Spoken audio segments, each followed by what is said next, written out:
Hello everyone, আজ ছিল জামাই ষষ্ঠী। আজ সারাদিন কি করলাম সেটাই তোমাদের সঙ্গে শেয়ার করব। তো আজ সকালবেলা ঘুম থেকে উঠে বুনুর একটা পার্সেল চলে এসেছিল। বুনু কিছু রুম ডেকোরের জিনিস অর্ডার করেছিল ওর ঘরের জন্য, আর আমার রুমের মতো এই সেম আর্টিফিশিয়াল গাছটা কিন্তু ও অর্ডার করেছিল। আর যেহেতু আজ জামাই ষষ্ঠী, তাই সকাল থেকে আমাদের বাড়িতে কিন্তু অনেক রান্না বান্না শুরু হয়ে গেছে।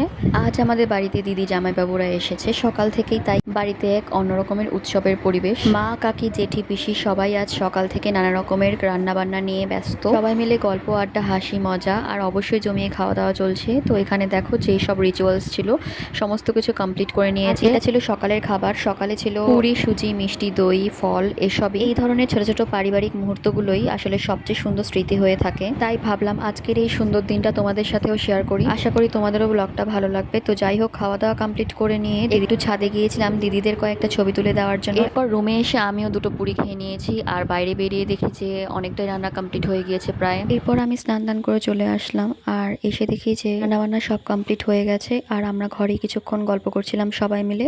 আর এরপর দুই জামাইবাবুকে খেতে দেওয়া হলো। আর হ্যাঁ, সবাইকে জানাই শুভ জামাই ষষ্ঠীর অনেক অনেক শুভেচ্ছা। সবাই পরিবারের সঙ্গে হাসি খুশি থাকো, ভালো থাকো। তো যাই হোক, এরপর সমস্ত রিচুয়ালস কমপ্লিট হওয়ার পর আমরাও খাওয়া দাওয়া করে নিলাম। তো আজকের ভিডিও এতটুকুই।